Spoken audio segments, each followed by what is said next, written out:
views of the Nevis Broadcasting Company Limited or its advertisers.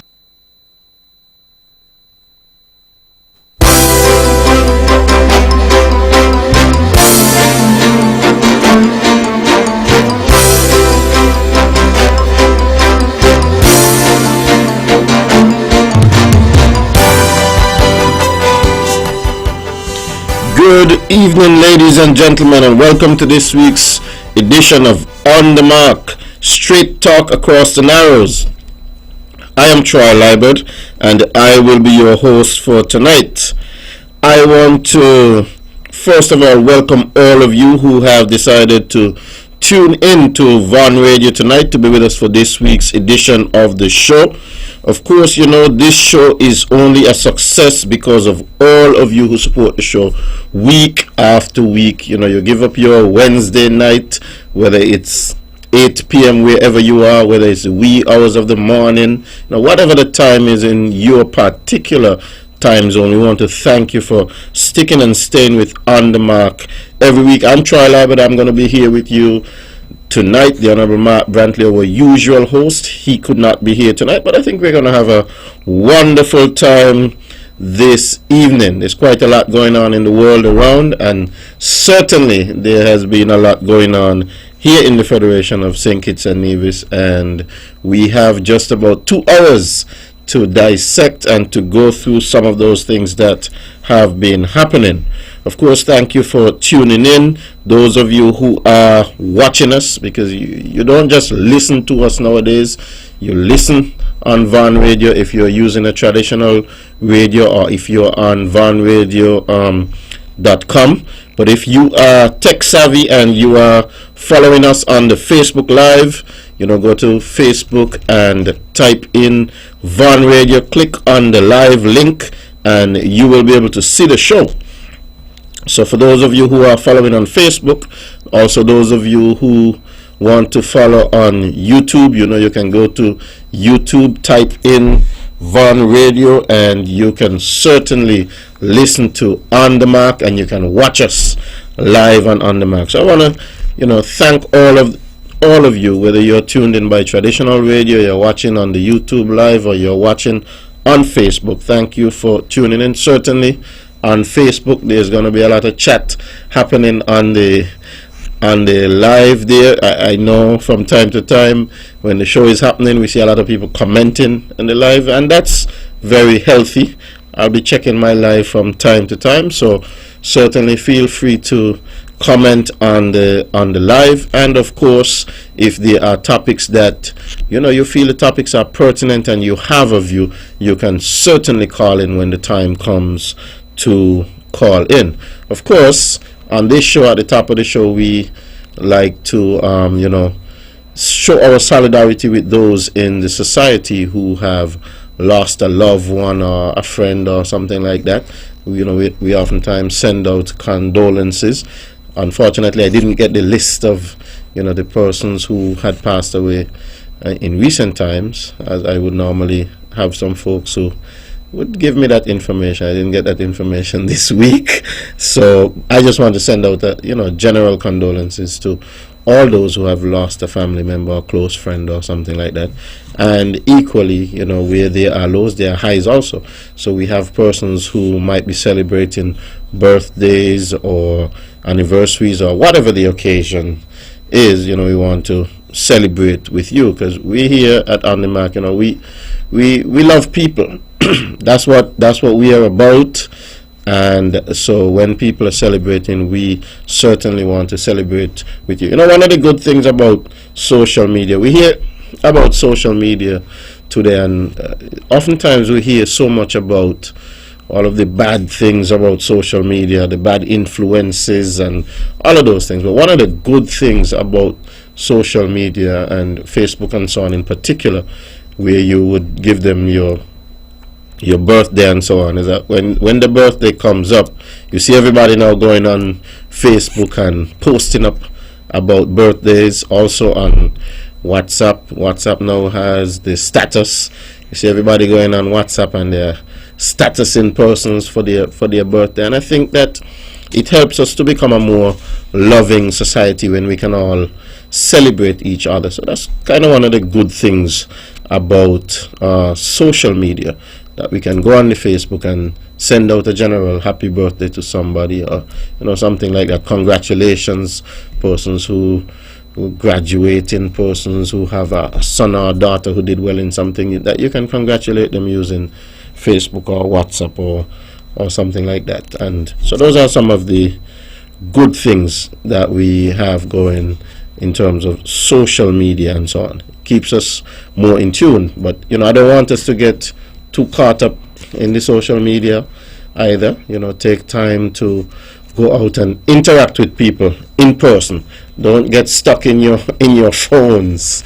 Go out and interact, play sports, do other things, and have a good time with each other. So what's been going on in the Federation?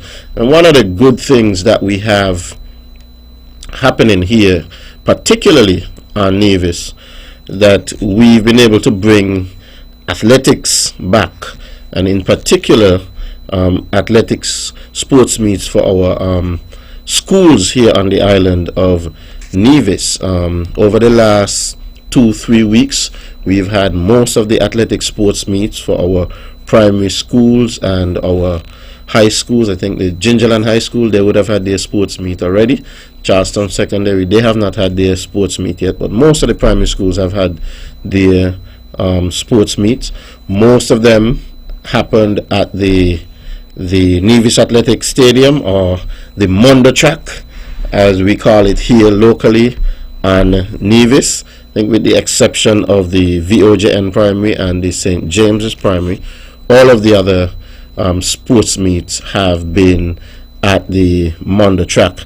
I've been to pretty much all of the sports meets, and they've been well attended, and the athletes, you could see the enthusiasm in the children. They're happy to be back outside.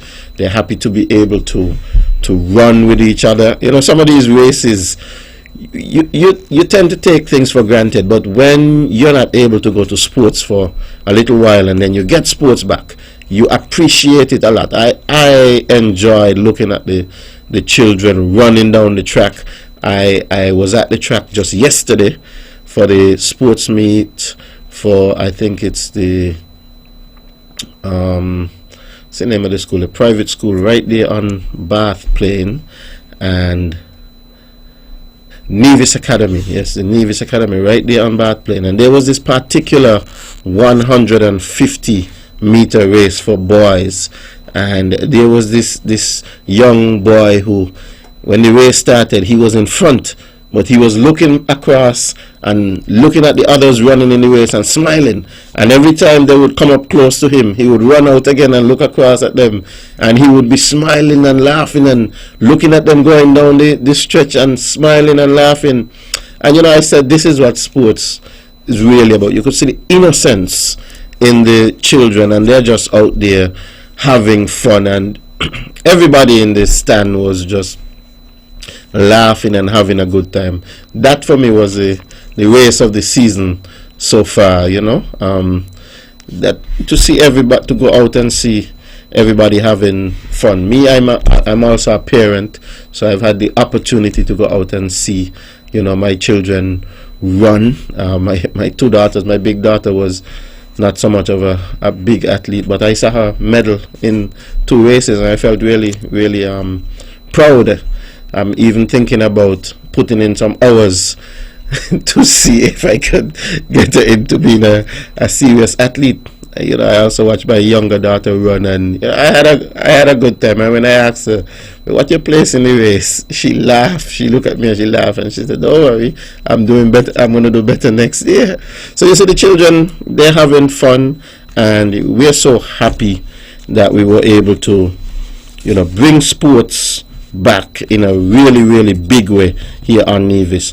I know at the beginning, when we made the announcements that we would be having the school sports and that the sports would be at the Mondo Track, we got a lot of pushback from some of the schools and from some of the parents and so on. But I think being there and having the experience, that I've heard some people come back to me and say, I did not know that sports would be so good here at the Mondo track. And the sports meets have been,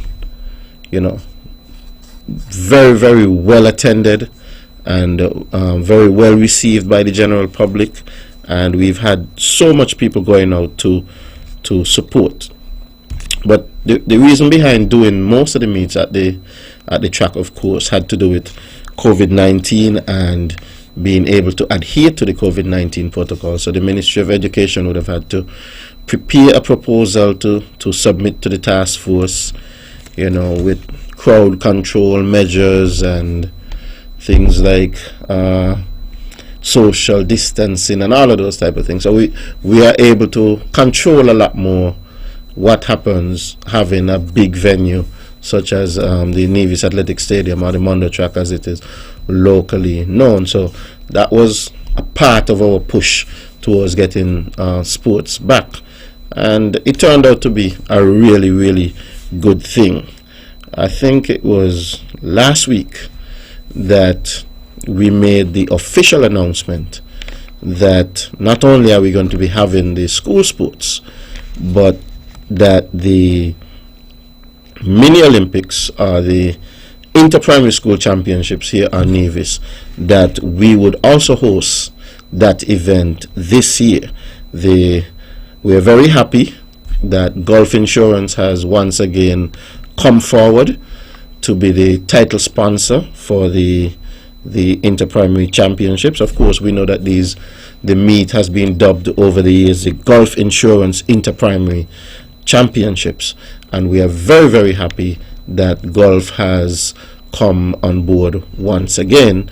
We are also very happy that we have the support also of the Gulf partners here in Nevis, because Gulf Insurance, their local partners in Nevis are the Evelyn Group, Evelyn Drugstore, and so on, those persons. And we would have had the passing of Mr. Arthur Evelyn a while back, and he was also an avid supporter of inter-primary. Indeed, his companies would have also put a lot of monies into sponsorship of the inter-primary championships. Over the years, we would have gotten sponsorship from Gulf, but we would have also gotten sponsorship from the Evelyn Group.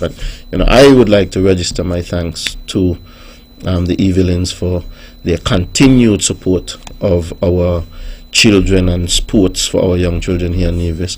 Also, that thanks to Gulf Insurance for the many, many years of sponsoring inter-primary and for their continued support of the event. So we're definitely going to be looking forward to the inter-primary school championships, the Gulf Insurance inter-primary school championships, come April 27th. And some persons might ask, well, why all the way down at April 27th? It's after the Easter break. The inter-primary is normally the week prior to Easter, going out for the Easter break before we come back for the final term of the 3-term school year. And one of the reasons was that students, because of all of the issues with COVID, we have not been outside as much. The students have not been outside as much. The athletes, they weren't able to train.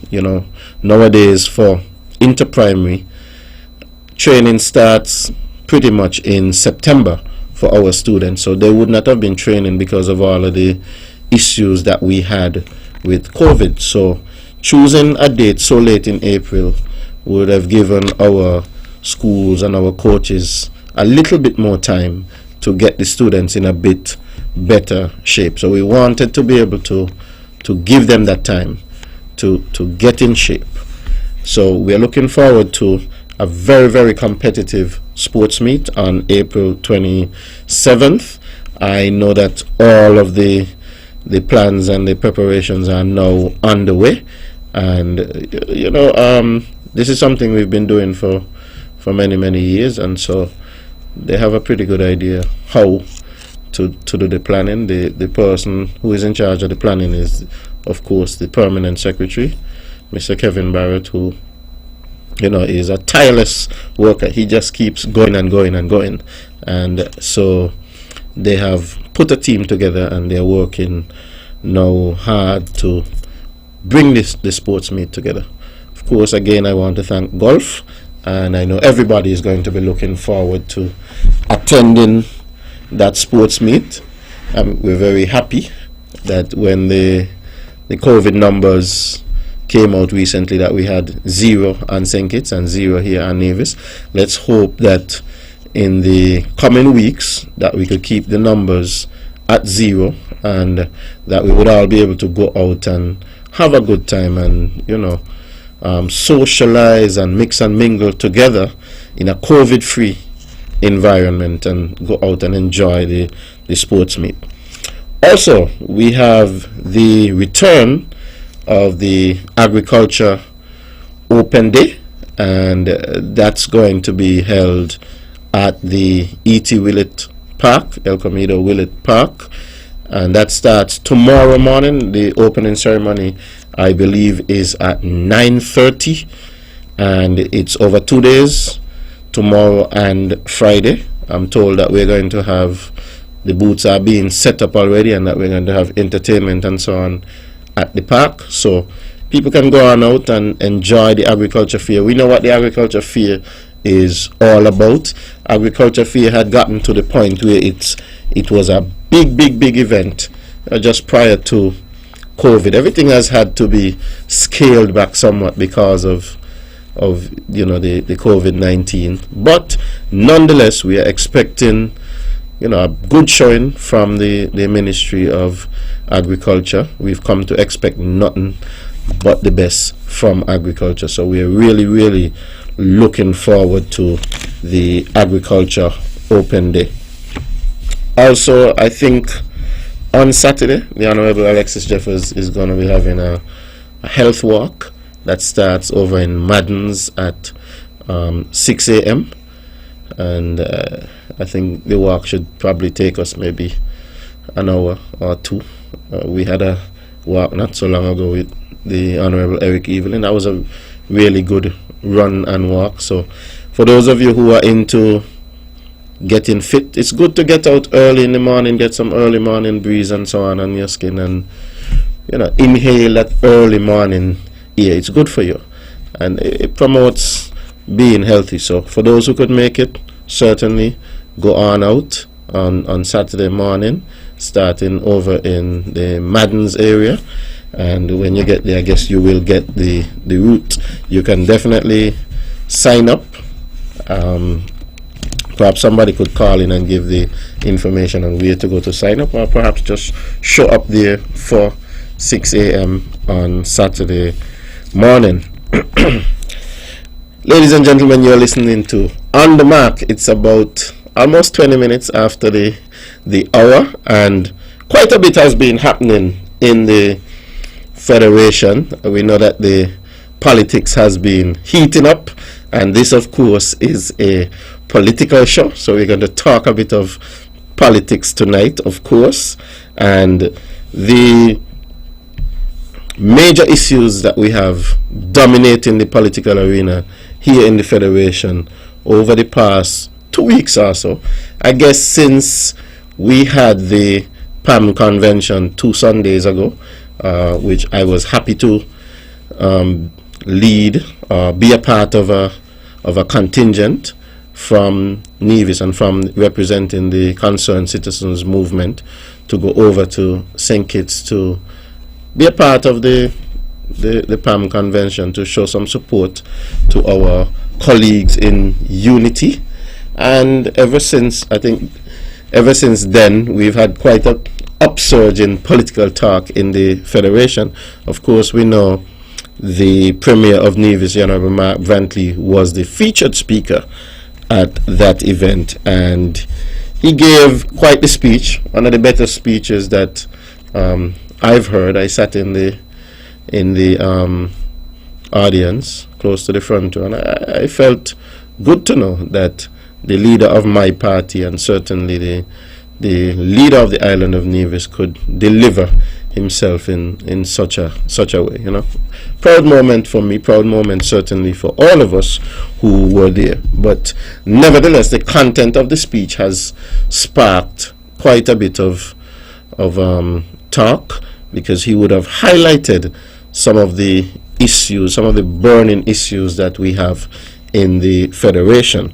A lot of people would have taken issue with some of the things that were said, of course, but sometimes things need to be said. And we in the Concerned Citizens Movement, we have demonstrated time after time that what is most important to us is our representation for the people of Nevis. First and foremost, we represent the people of Nevis, and at all times we put the needs of the people of Nevis first. So while we might be a part of the coalition and all of that, and while we might be a part of the Team Unity government, and that is a wonderful thing, because Team Unity has done so many good things for the Federation of St. Kitts and Nevis, that we are always cognizant of the fact that we represent the people of Nevis.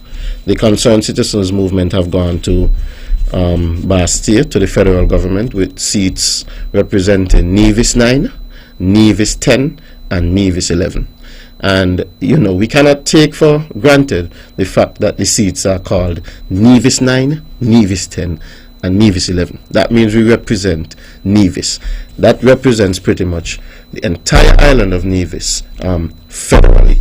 And our job is to represent, and that is what we are doing. So the Premier would have highlighted the fact that the Charlestown Accord, and I brought a copy of the Charlestown Accord with me tonight. I printed out a copy and I brought a copy with me. That one of the most important things in the Charlestown Accord, indeed I believe it is in Statement 1, Statement 2, and Statement 3. They all speak about the citizenship by investment share for the people of Nevis and for the island of Nevis. And it speaks about how the three parties forming the Team Unity government would share the revenues that come in from CBI. And this was one of the issues that Premier Brantley would have highlighted and spoken about in his presentation at the PAM convention. The other thing that the Premier would have highlighted and spoke about is another principle that is at the core and at the heart of the formation of the Team Unity government, and that is the issue of term limits for the Prime Minister. And one of the things that was set out at the formation of Team Unity is that no leader, or no one leader, would serve more than 2 terms as Prime Minister. And that was fundamental to the formation of Team Unity. And the Premier would have reiterated his commitment to that founding principle, that no one leader should serve more than 2 terms as Prime Minister, certainly as a Team Unity Prime Minister. And it seems as though after saying those things at the convention, that it would have caused a bit of a row all around the Federation. We started hearing talk about Mark Brantley said this or Mark Brantley said that. And I think also the Honorable Sean Richards would have made certain statements at the convention along a similar vein, stating that certainly the principles that were signed onto when the 3 parties first came together to form Team Unity, that those principles remain relevant and those principles remain at the heart of Team Unity. And no Prime Minister should serve more than 2 terms and that Nevis deserves a fair share, a fair and equitable share of the proceeds of the CBI. Now, I, for one, when it comes to talking politics, I like to keep my politics about the issues. I never come to talk politics and try to say anything about anybody personally, because I don't believe those things have any call in our politics today. I try to keep my politics about the issues, and I think the CCM party as a whole, that we try to do the same thing. We keep our politics issue-based politics. Our politics is about serving the people, about doing what is best for the people of Nevis. So I personally don't believe that there is any need at all for all of this rancor and all of this talk about third term, because it is quite simple. We have a current prime minister who would have been made prime minister by Team Unity in 2015 and then again in 2020. That's 2 terms. And so if there is an issue, then the issue could be cleared up quite easily. The Prime Minister says he has no interest in seeking a third term, then this is something that is easy to clear up. Just make a statement. A statement probably takes about 10 seconds to make, stating clearly that I will not seek a third term as Prime Minister. And that should be the end of the whole issue. I think once that is done, then there is no issue. It's quite simple to me. And if it is the case that one is not going to seek a third term, then it should be stated clearly so that nobody is confused about it, so that there is no vagueness about the whole issue, so that there is no ambiguity about the whole issue. A clear and simple statement would put an end to all of the speculation, all of the talk, and I think all of the ill feeling when it comes to the issue of a third term. So that's my whole take on the third term. That doesn't take very long. As it goes to the fair share for Nevis, this I think is it should be just as simple, but for some reason it has not been a simple thing. When we got into government as a unity government federally in 2015, one of the things that we campaigned the length and breadth of St. Kitts and Nevis to talk about was fair share. As a matter of fact, when I used to be on the platform speaking during those days when we campaigned, the topic that I spoke about most of the times was the fair share, and the fact that under the then Denzel Douglas Labour NRP government, that the people of Nevis were locked out of getting a share of the proceeds from the CBI. That every time something came over to Nevis from the CBI, that it came in the form of a loan.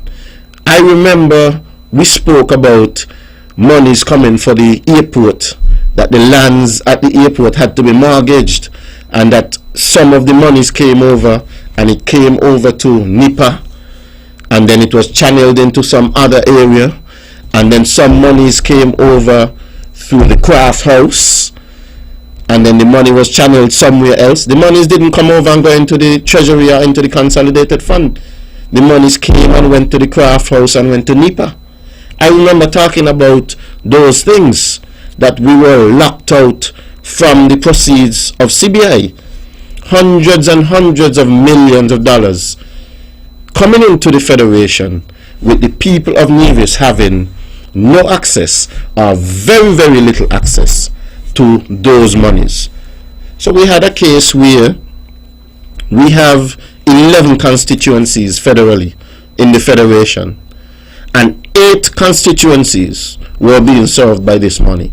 And then the other 3 constituencies that happened to be in Nevis had no access at all to the CBI money. Hundreds of millions of dollars. And so we in the CCM, we had a big problem with that, because the commodity being exchanged was the citizenship of St. Kitts and Nevis. Mind you, there is no country called St. Kitts and there is no country called Nevis. There are two islands. St. Kitts is an island and Nevis is an island.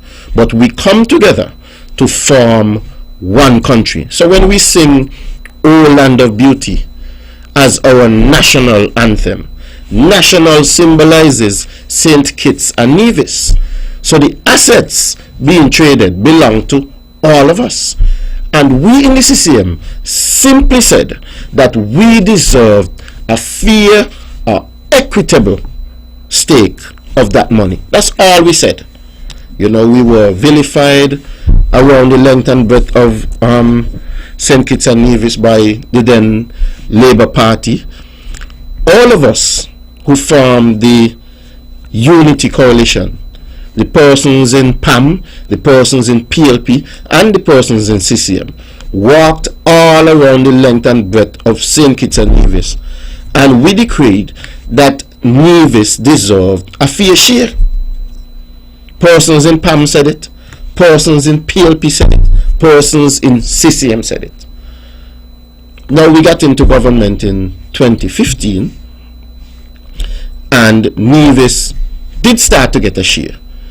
And so that was better than we got before under the previous Labour administration. It was far better than NRP ever got when they were in government in Nevis. But the relationship that started immediately when we got in 2015, or the sums of money that started coming over, was just an interim sum until all of the numbers and so on could be quantified to know exactly what the fair share should be, so that we could start getting this fair share. But as we went along, what we noticed was that it seemed as though some persons wanted the interim to become the permanent. And what we in CCM have said from 2015, from before 2015 all the way up to now, is that we would stand for nothing less than a fair and equitable share for the people of Nevis. We're not asking for the money for us individually. We're asking for the money because the people of Nevis deserve it. We have things that we want to do in Nevis, and this money would go a long way to getting the things done for us. We have lots of plans, and certainly if there is money in the Federation and it comes in the name of St. Kitts and Nevis, Nevis should benefit. And so over the past few years we would have heard pronouncements that Nevis has gotten 200 million and so on, and every time you hear pronouncement, you hear those people in Nevis who, you know, they have no idea what really going on. Every time a pronouncement is made, you hear them run up and they say, oh, Nevis get 200 million. What are you doing with the 200 million? What happened to the 200 million? Because they have no idea of the real gravity of the situation. And the one thing that we have never heard all along when we are hearing about Nevis get 200 million or Nevis get this, is what is the overall figure. We have never heard anybody, those who have made those pronouncements about what Nevis has gotten, we have never heard them come out and say, well, this is the overall figure that we have gotten in the Federation. Because I know for a fact that when people get an idea of what the overall figures are, then they would realize that the so-called 200 million or whatever the number is that they say Nevis get is small potato after meal. They would realize that when compared to the overall total, it's not that much. And so that is why we have never heard the actual numbers coming out. So you would hear Nevis get whatever. Now over the years, we have remained quiet and we have quietly agitated about it. I recall when pronouncements were made about 200 million, that some persons felt highly aggrieved, and some persons pushed the leader and said, well, you should respond to this. I remember being in conversations where persons said, well, persons have opened the door and they have come publicly to say, well, Nevis get 200 million. Well, somebody needs to say something about it. And the leader, being the wise person that he is, would say, take it easy. I'm trying to sort the situation out quietly. So CCM did not just get up after one day and start to say, well, we are going to make noise. No, not at all. We have tried over and over and over again to ensure or to secure the fair share that the people of Nevis rightfully deserve. Quietly. It has gotten to the point now where some things have had to be said. Not anything personal against anybody or anything like that, but just standing on the principles of what was agreed to in the very beginning. I remember commenting to some good folks in the NRP when we first started hearing about all this CBI money, when they stood in a coalition with Labour, and Labour was in government in St. Kitts, and Labour was paying down bills and so on, and we were racking up debt over here in Nevis. I remember commenting to one person who was in the NRP government at the time, well, how you guys sit down quietly and watch all this thing happen and never ever say a thing about it?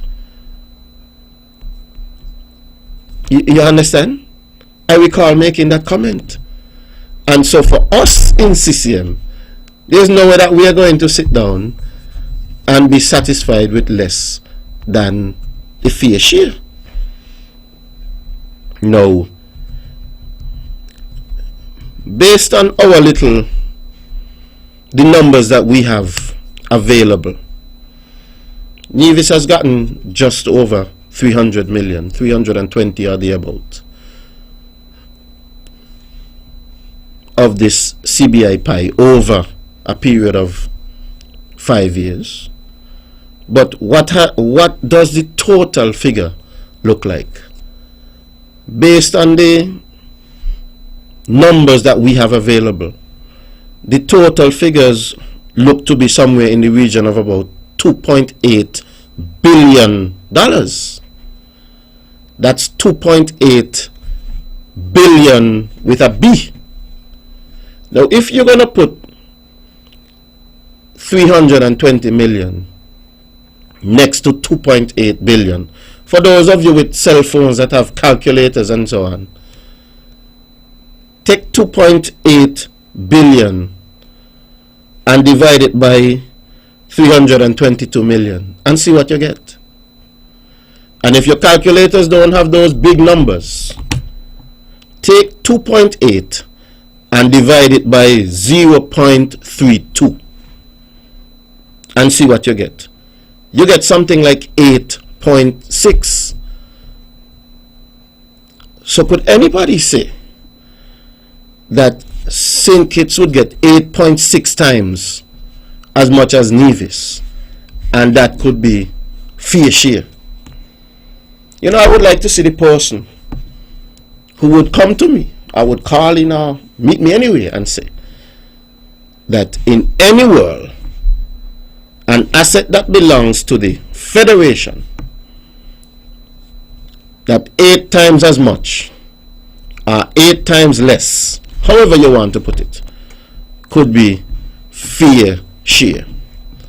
But I'm happy because we seem to have been getting some support now from our good friends in the People's Action Movement over on St. Kitts. I was very pleasantly surprised and very happy today to listen to a speech given by the leader of the People's Action Movement and the Deputy Prime Minister of St. Kitts and Nevis. So I would like to cue up that speech right now and have that speech played.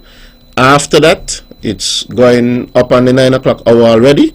We will open the phones, just after the speech and allow those persons who want to call in and share view to call in. Let's have a listen to the Honorable Sean K. Richards. Fellow citizens, since the historic PAM Convention of 13 March 2022 and the public statements by the Honorable Premier Mark Brantley of the absence of an equitable share of the citizenship by investment revenue flows to our sister island of Nevis, there has been some public debate on the matter. The People's Action Movement supports the Honorable Mark Brantley and his CCM-led team in their calls for the sharing of CBI revenue to be urgently and immediately addressed. Paragraphs 1, 2 and 3 of the historic Charlestown Accord, signed by me as leader of PAM and by the leaders of PLP and CCM on the courthouse steps in Charlestown before a massive crowd as part of the foundational charter of Team Unity on December 17, 2014, make it clear that CBI proceeds would be shared between St. Kitts and Nevis on a pro rata population basis. This was critical as Nevis had long been excluded from the benefits of the SIDF and the CBI related revenue. I have been made aware of the considerable efforts made by Premier Brantley and the dialogue for over 4 years between the Honorable Prime Minister and the Honorable Premier on this matter. I am also aware that sums paid to the NIA from the CBI proceeds, initially 30 million per year and now currently 45 million per year, were interim sums agreed between the Prime Minister and successive premiers of Nevis pending the fulfillment of the promise made in the Charlestown Accord. Having been apprised of the various engagements on this matter and the failure thus far to find resolution, I am led to the inescapable conclusion that there has been no genuine effort to resolve this over the years and that our Team Unity government has failed in its promise to the CCM and to the people of our beloved sister Nevis. I have noted that whilst some have been quick to add up all that our brothers and sisters in Nevis have received to date, there has thus far been no public statement by the Honorable Prime Minister as to the actual revenue from CBI over the relevant period. We all know that any conversation about an equitable share must start with a statement as to the amount of the overall revenue. Focusing exclusively on what revenue Nevis has received without reference to what amount overall the CBI program has generated is a meaningless and disingenuous exercise. This matter is a simple matter and doesn't have to be and has never been dealt with at the cabinet level.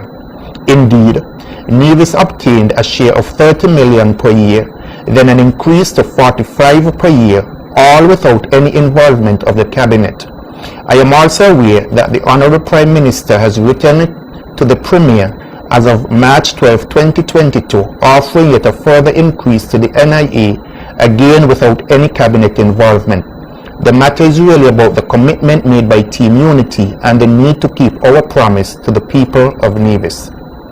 PAM is satisfied that the Charlestown Accord sets out the agreements as to how a Team Unity government should deal with the sharing of proceeds of the CBI between our two islands and among our people.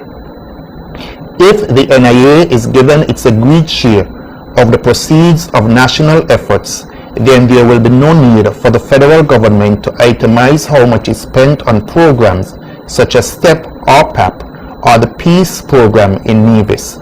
The NIA would then have the necessary resources to finance its own programs for the benefit of our brothers and sisters in Nevis. It cannot be right or within the agreed ethos of Team Unity that these programs are run in Nevis from Bastia and the Premier and the NIA are completely excluded from their management on the island of Nevis. Put differently, give Nevis its money and let Nevis implement and run its own programs. There is therefore no need for excuses or for rancor. Let us honor our promise to the CCM, the NIA, and to our brothers and sisters in Nevis. Our country can only move forward if all of our people are allowed to take their fair share of the burdens and receive their fair share of the benefits of national development. Thank you for listening. There we had it from the Honorable Sean K. Richards, the leader of the People's Action Movement, the Deputy Prime Minister of St. Kitts and Nevis. Very clear, cogent, and to the point. Couldn't put it any better than that. And we want to thank him for that support that he has offered to the people of Nevis. The lines are now open. The numbers to call 869-469-1616, 869-469-1700. Let's go to the line. We have a first caller tonight. Caller, you're on the mark. Good night. Good night. Sure you can hear me? Yes, I can hear you. This is a guy from St. Kitts. I forget my name. I recognize the voice too. But I realize if I ever have trouble with Luther Kelly opening with me, I could bring you down to open with me. Definitely, I'll be happy for an invitation. I got to tell you this. You're batting good, Troy. Troy, somebody wake me up a little while ago. Wake me up and tell me, Sean, do a speech today. So I don't know nothing about computer, and so I went by a man go tape it for me. And while I on my way back home to go sleep, I hear you on the radio. I got to tell Mark Brantley whenever he come back or wherever he is, when I talk to him, I got to tell him, let you go practice some more, because you might get some short pitch ball and meanwhile you get hit. For me not back with nobody without helmet. You got to use a helmet though. Hear this, I am accustomed to this, man. I want the people in Nevis to understand that King Harris will be taken down. And I gonna work very hard the rest of my life to make sure that once I on this earth, Nevis get the right money. All the years I am asking this question. You say you're giving Nevis money. How much St. Kitts get for themselves? That's the point right there. Not Nevis getting more money. Nevis getting more money, that sound good. But that's not what we after. And try, I want to give a load of people a chance to call, because I got my own program. I want the people of Nevis, listen me tomorrow morning, 5 a.m. on 106.5. And I want them listen the king of this country. A massive crowd. I just passed where they don't got the convention Sunday. Oh, it look beautiful. I want like 60,000 people attend. Because when election come this year, we going to put him in his place. And last thing I want to say before I go, anybody could add and take away 2 from 9 leave 7. Let me say it 2 more times.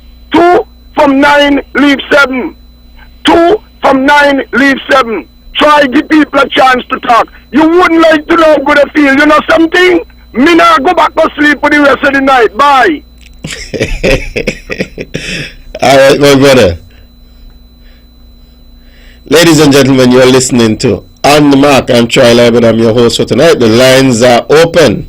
And of course, we're talking a little bit of politics tonight. Numbers to call 869-469-1616, 869-469-1700. Call in and give your views if you have a view on this whole issue of the 2 terms, on this whole issue of the fair share for Nevis. Of course, if you have any other burning issue that you would want to put on the table, this is On the Mark, and it's a people show, and we talk whatever the people want to talk.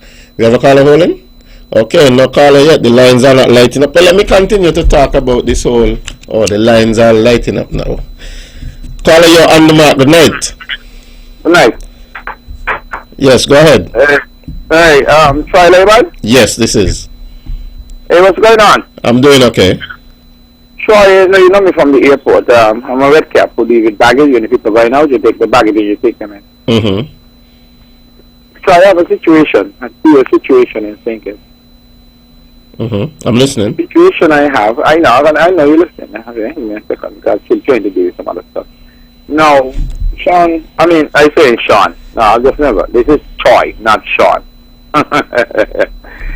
Now the problem I have is that the you know, they're going around and they're moving people off the street and so in the college street and so because of the buses, right? They're supposed to be coming up as they say. The problem I have is that they came up, they got actually, the inspector came here, Inspector Khalid actually came here and she said that, hello? Mm-hmm. She said, I just want to make sure that everything is okay. I don't want to get cut off. I mean, I have enough money, but still, you know. But then she came here and she said, I have to move. I must move my stuff because the bus them needs to come up. But the problem is it, right? The problem I have, she's saying that I must move my stuff, but the bus them is not affecting me, and I'm not affecting the buses, actually. Even the busman then was asking, why you need to move your stuff? I don't understand it. The busman was asking, why? Because you're not in our way. We're not in your way. So, I mean, as a miss, I have a business tax I have to pay, and I have a business license I have to pay. So why? I mean, we vote for you, the government, and then they're sending you all out with these demands to these people in this radical way. This will come back to haunt them, you know. I explained to her with that. It will come back to haunt them. Now, I had asked Patches. Actually, I wanted to comment on that, Sean. I want to comment on that, Mr. Liburd. I know you're from the airport, and I wanted to comment on that. But you see, the thing about is that you're saying that this is something that's happening in St. Kitts, right? St. Kitts, yeah. Okay. I don't know. So you can comment on it then. Well, you see, I wouldn't want to. But you all are together, you know. You all in that unity. is true, but I wouldn't want to make a comment on something that I'm not familiar with, and the current situation that you're explaining to me is not one that I'm familiar with. I'm sure that there are particular authorities in St. Kitts who are dealing with the situation. Okay. Who would be the authorities who deal with that situation? Okay, try. But the problem is this: if you come in and you're telling a person they need to move after they've been there for a couple of years and so on, right? The problem I have, you're going to tell the person, because that's what the person said to me. I said, well, where I'm going to put these things because y'all just come today. You see what the problem is? They put a cat in front of the horse, you know. That's really what they did. I mean, when election time comes, they're coming around to you and they're saying a lot of things and all that. And they're trying to put their guards first. But now it's something for us as the poor people. We're coming last. I know, I see the people I'm around talking about, and they're trying to get it back and what's going on in the village. I mean, what's happening? Did they come to the people and all that? I think it was so unfair because, you know, the reason why it was so unfair, that they come to people last.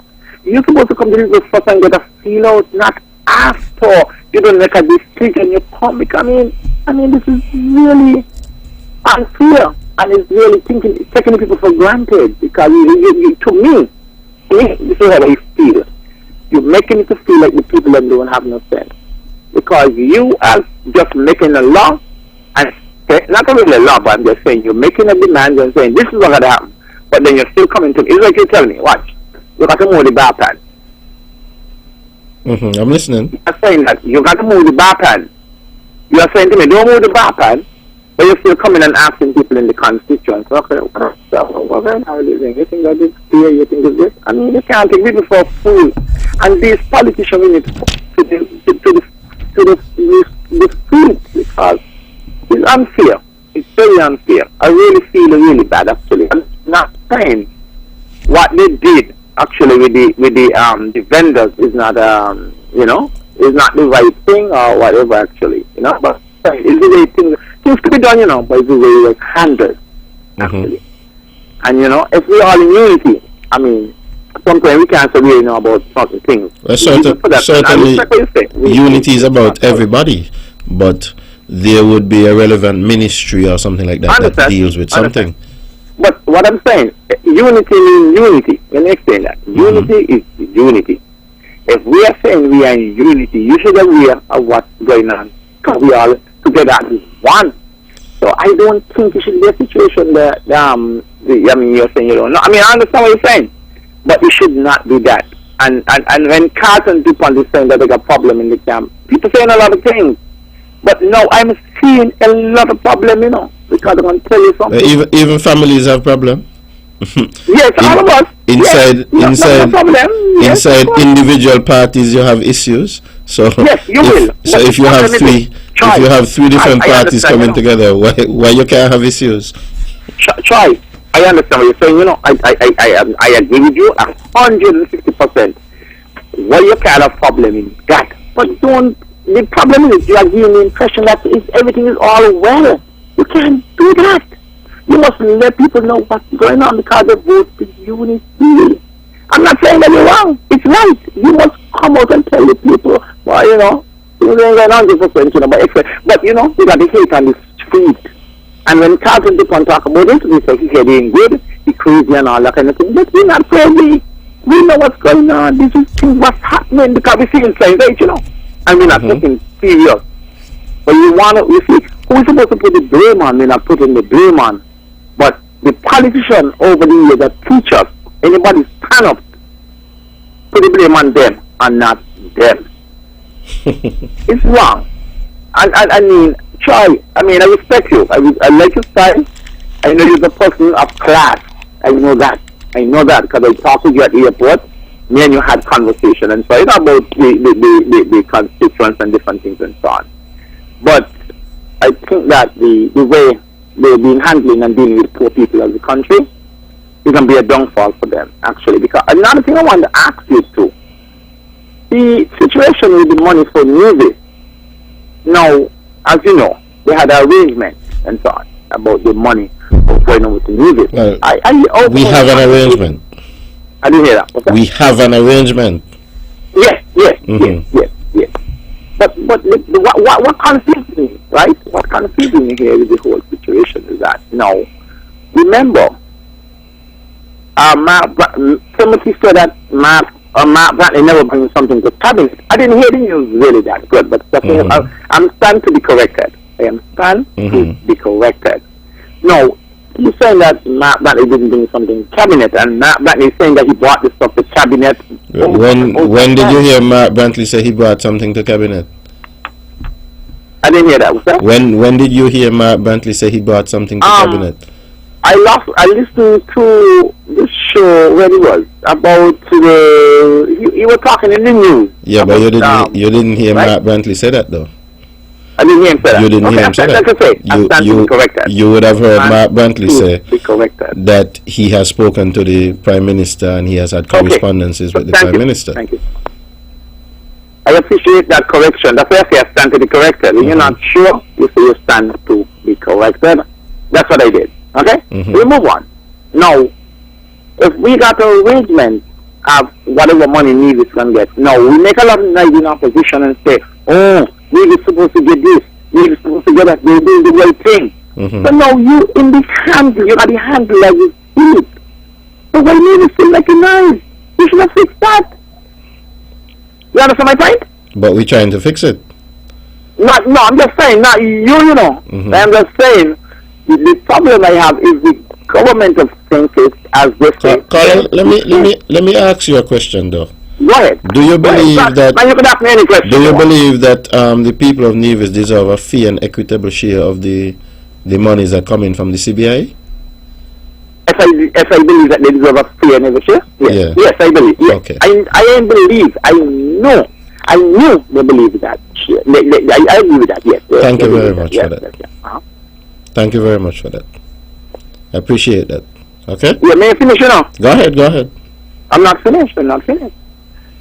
But I believe, right, that we just can't talk one thing on the outside and we get in government and we do a different thing because, I mean... And I agree with you on that. I didn't hear that. What's that? I said I agree with you on that. What you talk on the outside is what you should do when you're in government. We should do it because what example is setting for the younger ones to just say one thing and do another? It can't work. We got to understand when we say we're gonna vote for the drum, and when the drum going, we're gonna move it over here. We got to do it because the younger ones watching, you know. You got to understand, you know. They are watching and say, oh, what do they do? They just say one thing when they're going, they do a different. They're watching, they ain't talking, but they're watching. So they will get a mentality that when they're going, this is the way to go. We don't want to live that kind of trend. We want to live a trend where it's honest and we trustworthy. You understand what I'm saying, Troy? We trustworthy. And, you know, I really respect you. How are the family? How are you and the family? I'm doing okay. Okay, but try continue hanging in there, and as a participant, he will make sure you all get your fair share. And I believe if you arrange a deal with somebody and you say, okay, I'm going to get 2 pieces of the sugar cake, and I can take one, I'm going to take 2 and 2, be to that end of that arrangement. You should be that way. You should not be that when you get in your children and say you're only 1.5, and you don't say you're give me 2. It can't work like that, because the smaller ones is watching on to see what's going on. And this example they're seeing, they're not but to set that same example. You understand? Okay, caller. Fair Okay, enough. thank you so much. Bye. All right. Thank you very much for your call. All right. Ladies and gentlemen, you're listening to On The Mark. We stick with the lines. We have another caller. Caller, you're On The Mark. Good night. Yes, hi. Good evening. Good evening, Mr. Liburd. Yes, How are good you? evening. I'm doing okay. How are you? Good. Very informative program you have this evening. Thank you very much. I called in a couple of weeks ago to the premiere show, and to my surprise, I'm reading through the Observer, and the topic basically I spoke to him about a lot of employees who are going out to work and getting hurt on the job, and these employers are turning their backs on them. And just so happened that I'm looking again, and I ran across another one. The gentleman left to go to work. I'm sure he kissed his family goodbye, go to work, and the delivery truck he was driving flipped over, and he got hurt really bad. Life-altering injuries. He may never walk properly again to support his family. So what happened in these situations is when the country does nothing to a lot of these employers who turns around and leave these guys out there stranded. As life goes on, they get older, now they got to depend on the country to take care of them. And that probably becomes a mental issue also. Now you got two things you got to deal with these folks as they get older. What I'm saying is maybe the country should try to implement things into place where these employees does not get away with not taking care of these workers as they get older. You understand me? If your judgment is placed down on you by a judge, I think it should be taken care of as far as compensating these employees instead of turning their backs on them. Well, caller, I did listen to that particular show that you're speaking about, and I do recall Mark getting a call, and he's a lawyer. I'm not a lawyer, so he's more versed in those areas, and I think he gave a pretty good idea. He knows how the courts operate and so on, and once the courts make a ruling, then the rulings should be enforced, and there are mechanisms within the whole court system to ensure that the rulings are enforced. And I read up a little bit more on that situation where Mr. Daniels, Dion Daniels, he claimed, hey, I'm not going to pay that gentleman a dime.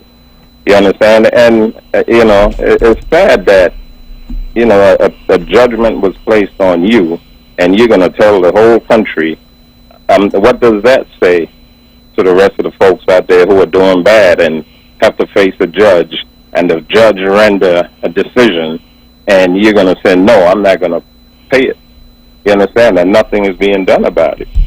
Caller, I myself don't have too much information on the particular case that you're speaking about, but as I said, I have every confidence in the court system around here, and I'm pretty sure that once the gentleman and his lawyers do what is necessary, then the court will enforce whatever judgments the court have put down. Yeah, I'll keep an eye on the stories, and and if as they do come through, I'll be calling in again. And hey, I hope all's well down there. Okay, we appreciate it. Thank you very much for your call, and we appreciate the concern. Okay, bye-bye. Okay, thank you very much. Ladies and gentlemen, you're listening to On The Mark. We are 5 minutes after the 9 o'clock hour. The show is going. The lines are open. Numbers to call: 869-469-1616, 869-469-1700. Let's go back to the lines. We have a caller. Caller, you're On The Mark. Good night. Good Good evening, Mr. Troy Liburd. Good evening, how are you? I'm not good, but very interesting to listen to you guys Not good? crying blood about Nevis fair share. Well, I wouldn't say that we're crying blood. Well, I am crying blood, you know. This same government is a part of the unity concept, right? Mm-hmm.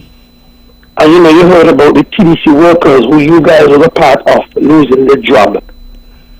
And And up to now, the department cannot give us our and how would we have been a part of the TDC workers losing their job? No. This is what I said to you. Listen to my brother.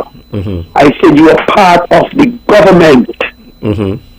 who's supposed to represent the citizen of this country Mm-hmm.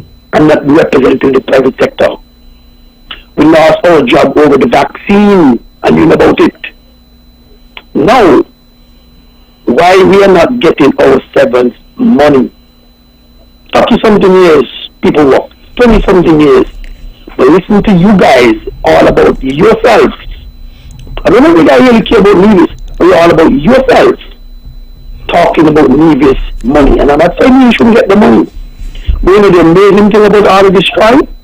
I'm This is the listening. same CBI you all came to sink it and bang up Douglas about.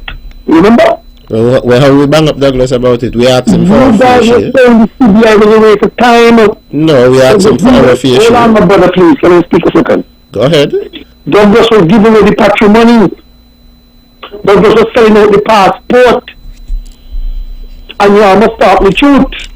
Because remember when we had the World Cup in 2007, when Douglas asked the same Vance Amney, who was the leader then, about fixing up Go Park at the time the name of it was. Van Samuel was not the leader in Nevis in 2007. So who was the leader? Joseph Parry. My brother, when we had the World Cup here, Well, maybe you have your dates mixed up. I don't know about date mix up. Hear me to you though. But you said in 2007, so I was just Whoever telling was you. listen to me. The leader was CCM, was in charge. Okay? Mm-hmm. When the question was asked about fixing up the park, you are refused. CCM. Up until years ago on, we upgrade the Sinkage Park. The question again was asked. Mark Bradley said we're wasting the money on the park because we have no test cricketers. Nevis have test cricketers, and you guys are right. 7 years later, have the El Camino Village Park look any better today? Hello, Troy. Go ahead, caller. I'm listening. So have the El Camino Village Park look any better today, 7 years later, under Mark Bradley? Van Dijk not been the premier for 7 years, but go ahead, caller. What? Go ahead. What I'm saying to you, whoever, CCM, whoever in charge for the past 7 years, Mm-hmm. I don't care who's in charge, CCM, the party, have the El Camino Village Park look any better in the 7 years now you're collecting the money?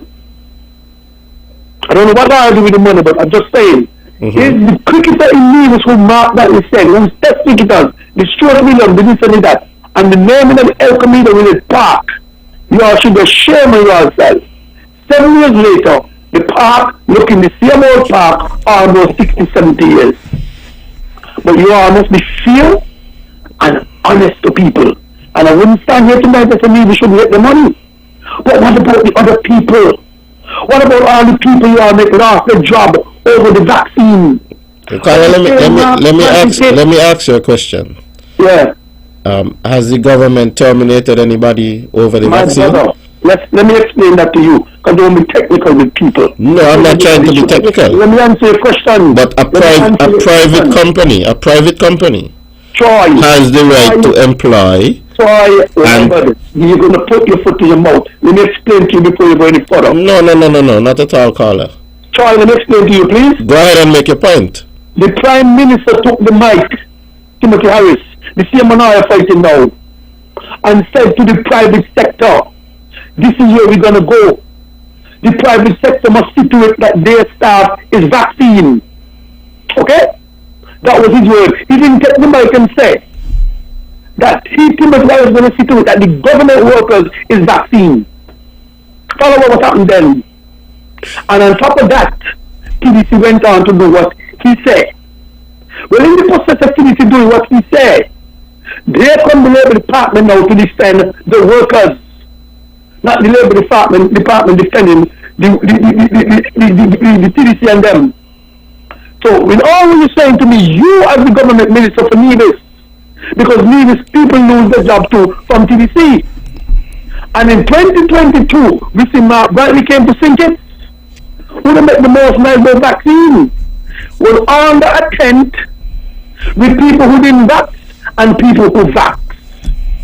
So what you're saying to me, Troy, the government is not supposed to represent the citizens of this country with what happened to people with TDC and these companies by losing their work?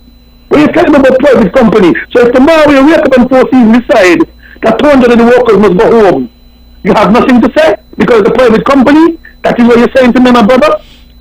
Carla, you finish your point? Oh, that's me to finish it. Well, you know, I would like to talk, what but I'm saying to you, my brother. I would like to talk, but you know, every time I talk, you say you want to finish your point, so I'm giving you the opportunity. Talk. You know what you're going to say. No, Carla, you go ahead and make your point, and then I will make my point when you finish. How you're saying that Nevis need a fair share. Mm-hmm. The workers from TDC in Nevis and around the institution who lost their job over a vaccine, and because of the government, Timothy said him that over the mic. Well, because of the way we lose the job, the Labour Department and you, the government people, responsible for the citizens of this country, and you all should have taken stand in solidarity with the people. But look at you now. Today you're on a radio saying that you need this fair share. Well, who has to pay all your fair share? Is not really citizens? So if you're going to listen to the debate, you're going to say and say to me. Carla, how the citizens help to pay the fair share for Nevis? Well, who gets you in government? Who paying your bill? You. Who paying you? Who paying me? Yeah. I am paid by the Nevis Island Administration. So how you getting paid? By the citizens paying tax? Of course. So what you're telling me, well, if you ain't getting power and people vote you in, how you going to get to ask more fair share and get fair share? Why you always like to use this word power? We get in office. Were you in power? We get in office, but Carla, you know, you could call in, but you don't have to be so feisty. May I feisty? Of course. Well, how come when I ask a question, you just left your vision, you ain't telling me so feisty? When Mark Bradley and the same radio station and going on like a duck bite, when you come and say he's the sheriff, you didn't tell me so feisty. Okay. I can't tell people how to react. Alright, Carla. You might be quiet and calm, but you don't dare tell Sean Richard he's so feisty. You didn't tell Lindsey Grant when he asked the police he's so feisty. Carla, I hear you. Oh, the big man, everybody got to know how to deal with their own passion. Because people is suffering in the country. Look at the fight going on among all you. Look at this, look at where the country heading. The world watching at us. I'm coming to St. Kitts soon, you know. I hope, you know what I hope? I hope when I come to St. Kitts, we could sit down and have a little drink or something and cool out. Having a drink and talk. What I'm saying that the situation with our politicians, you all need to stop. You are all who in and who come in. You all look after the people. Just having a drink is not cutting it for me. But I'm saying that. But isn't that the same thing that I was here talking about? You said that we balling blood about the fair share. Oh yeah. Well, the whole idea of the fair share is to ensure that we can look after the people of Nevis and the world. People, my brother. That's the whole idea. People. That's the whole idea. Because what you? So I want to ask you a question, Carla. Do you believe that the people of Nevis deserve a fair and equitable share of the CBI proceeds? Listen, the people of Nevis deserve honesty. Stop run about fair share. Oh, so you don't think the people of Nevis deserve fair share, just honesty? Honesty and that's it. The fair share. You are dishonest. So that's just it. If you are honest, you was in PAM before, and you all was one who was fighting the CBI program. Let's not forget. Let's deal with that before we deal with the fair share. I don't understand what you're talking about, Carla. How do you understand what you're that young? Ask Jonel Powell. Jonel Powell is a little younger than me, you know. Because you mean, remember the passport was selling that pudding on the Douglas. You forget that? Mm-hmm. Oh, why is selling like today? a pack of biscuit. Oh, you must be honest. Honesty first. Because if you are honest to Nevis, and stop letting people jumping up and riling up, and not telling them the honest truth, why Grove Park looks so? You got shares already. So Carla, how does Grove Park look? When last you went to Grove Park? Me? I was in Grove Park. You had a game on Sunday.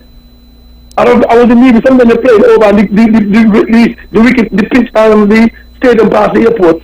You don't come and cricket? You. Now and again. Oh, so you went to the cricket that they had over there in Newcastle at VOJN school ground. Some weeks ago, I played at the ground in Newcastle. I played. Okay. I'm always in Nevis. So you're an avid cricketer. Sometimes twice for last year. Okay, Carla. So I'm not in an issue with Nevis. I'm always in Nevis. Okay. But I'm saying that you all need to be honest with the people, because it's good to hear you arguing for Nevis to share, while they have we who work for years, and we was dismissed unceremoniously, and we're now talking about the workers fair share. Of course, we're talking about workers and their fair share. That's the whole idea of the fair share. We want the people to get their fair share. Anyway, Carla, we have a lot more callers to call in. So you have anything else that you want to add? Get any fair share anytime? I didn't hear the last thing. Did Nevis get any fair share anytime? Because Mark Valley said to us that the best thing happened to Nevis in history is joining with unity. So were he lying then? Are he lying now? No, he was not lying. We get a lot more than we have gotten in the past. Oh, you get a lot more than I better stop lying to people. We got a lot more than we have gotten in the past. We just have not gotten the fair share that we deserve. Stop fooling people. Well, who are we fooling? Nevis, be honest. People are getting fed up. People are paying attention. So who are we fooling? Yeah. Carla, you have a good night. You can call back in a bit later if you have another point to make. Ladies and gentlemen, you're listening to it on the mark. I'm Troy Liburd. I'm your host for tonight. You know, we're having quite a good time tonight. It's good that we can have callers calling and they're very passionate about their point, you know. Passion is always important. I get passionate at times about things. Let's go back to the line. We have a caller holding. Caller, you're on the mark. Good night. Hello, good day. Troy, me again, wake up. How are you? Yes. You know, this thing with the TDC workers, actually, it was really unfortunate, eh? It was unfortunate that they would have did it. I hear a lady said she worked there how many years? I couldn't believe it. She worked there over 32 years, I think, about that, and she been treated like a dog. I mean, you know, what it tells us in the country is that when I see that happening, I realize that nobody was standing for that lady. And the other gentleman who called older, he would have worked there for some time because they know him from the airport and so on. And to see how TDC treat those people, and nobody, no government, nobody stand to the side and say, and it's a private company, and you can tell me it's a private company, I understand that. But somebody should have been in a position to really say something about what transpired, because you see, you could have got somebody working there, Troy, I could have got somebody working there, you know, so it's a situation where we should have really speak out on it. I don't think there's enough people to speak out on that situation. I think that situation was unfortunate, actually. Another thing I want to ask, actually, no, they take away $200. I think the college children used to get a stipend of $200. And I understand from one of the parents that they take that $200 back now, so it's a harder fight to get certain things started and fun, because they were looking forward to that. And now that $200 would have been gone. But how can you take back that money and then you're paying this program all these millions of dollars? I mean, it's really unfair. It's unfair. You can't tell me that you're saying you're for the people and you're treating people like this. To me, I don't believe that it was never for the people. The people only just come when it's a time, when it's an election time. And we need to stop that. We need to get serious. And we need not to say it for the people and not for the people. We need to say it and mean it. Because we're not seeing a lot of that right now. We've seen a lot of imposter right now around here. They're saying one thing, and when they go in, they do another thing. Troy, you here? I'm listening. Okay. So we need to not just say it, and I say it earlier, we need to just be like mean what we said, because like I say, the younger generation watching on. We got some doctors, and I'm telling you straight, they tell you to call them if you're sick, call them and all that kind of stuff, and you call them, right, they answer the first call. Listen carefully. They answer the first call. And some of these doctors, these are the same ones trying to get into politics. They say to call them if you feel, you call them and say, hey, I feel sick, my hand hurting me. They say, okay, you just call me if you feel any worse. But hear the joke. You call them and they does not answer your call. You're calling them for 2-3 days. Mind, if I don't tell you call me, I'll be looking for your call. Even if I wake up in the morning, I will be calling you back to say, hey, yes, you called me last night and X, Y, Z, and I tell you to call me. But sometimes for a whole week, you have not contact the person. Because these are the person you want to vote for you when election time comes. What can you say to that kind of person? You coming back to me now, you ignore me, I could have died, I could have lose my life. I put it in your hands because I said to call you, but you ignore me. And we've seen the politicians them, and most of the, I realize, most of the people who are getting into politics, if we went and studied to be doctors, and we need to take them serious, because if you went to study to be a doctor, and you come back and you want to grab into politics, you tell us something, That's supposed to tell us something. And we don't see these kinds of that you're trying to call you, and then he's not answering. So, how would you get a matter like that? Because then, I would do experience. These politicians today, you know what they make people do? Not go to vote, because I'm saying they can't vote for this one, and this one here they can't vote for this one. So it's a privileged situation, and we got ourselves to blame as a politician. Not me, I'm not a politician. The right to vote is a kind of sacred thing. People have died. I didn't hear. Repeat again. The right to vote is a kind of sacred thing that people should take very seriously. People have died for us to have these rights.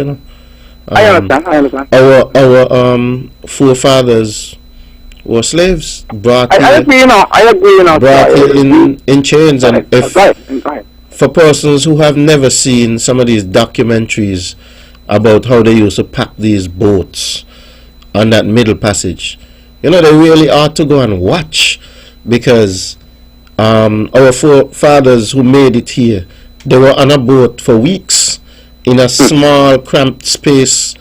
They had them stacked like how you have shelves in a supermarket stacked. Yep. And you're inside there with somebody right next to you, and you don't have movings. So from that to where we are today, we have to, sometimes it's important for us to reflect on where we are coming from, especially persons who get to the lofty positions of being ministers and so on. You really have to reflect a lot on where you're coming from and stay grounded, so that you know that you're really working on behalf of the people. Every now and again I like to watch one of these documentaries about what our forefathers and so on went through, because it keeps me grounded, and it lets me know what I'm really fighting for and what's really important. And that's why this whole issue of the fair share for people of Nevis is so important to me, because for me, I believe that it is a simple issue, and that it is something that everybody should want, but somehow, for some reason, it's still not happening. So we sometimes people get so caught up in who's here right now, but when you put the historical context behind it, you realize why it is important to go out and exercise that franchise, make a choice. And if it is that you don't like the candidate, or you don't like any of the candidates, then almost anybody is qualified to go become a candidate. You can put yourself up to become a candidate if you don't like the candidates who are in. But you can always go out and make a choice. I know for a fact that when it comes to Nevis, I know for a fact that the concerned citizens movement, that we put the needs of the people first, and we are always going to be on the side of the people of Nevis and fighting for the people of Nevis. We're not going to let anybody walk over the people of Nevis. I know that. Not at all. I don't realize that. That's what we are here to fight for. Of course. That's right. Of course, we have private companies in the federation, and these private companies are governed by certain laws and so on. They would have their lawyers and so on, and sometimes they have to make decisions that's in the best interest of their business or their company. And sometimes it's not a case of where the government could just step in and say, well, you did this and you can't really do that, because maybe the law provides for them to do it. You know, these people would have probably gotten advice from their lawyers and the lawyers. So sometimes, because we had the caller calling before and he was very forceful about his point, and I listened to him. But you have to understand that we are a country of laws, and we operate within the remit of those laws. It is those laws that keep us civilized. Over time, laws change according to the society. That's why we have a parliament. The parliament is a place where we go to change the laws, and we change the laws to suit the way how the country develops and the way how the country change over time. But there is a fundamental blueprint that is set out in the Constitution that sets out what we want to be as a society and what we want to be as a country, and then we build laws around those. So it's not that the government is not looking out for people and so on, but we operate within the remit of the laws, and the companies also operate within the remit of the laws. I understand. That's right. I'm listening. Now, I want to touch on the other thing with the prime ministership and who want to be prime minister. Me personally, as a politician by birth, I do not believe that Sean is prime minister material. I don't believe that, because remember he was in charge of education. Caller, that is a matter for you. Everybody. I know. Everybody is entitled. I want to tell you about my view. Everybody is entitled to an opinion. That's the thing about democracy, caller. Everybody is entitled to their opinion. The man with 10 degrees and the man with no degree, they have the same one vote. They are the same. And they have the same one opinion. And nobody's opinion is more important than the other person's opinion at the end of the day when you go into the voter box. Why I say that, Mr. Troy? Why I say that? Listen out. Remember, he was in charge of the education. Remember that, when he was the education minister? Yes, I'm quite aware. And the way he have done, I had a personal experience actually. And the way he handled that like when a person running a pig farm and they don't know what to do. Because I wouldn't go there. I want to know. I'm going to tell you about my experience.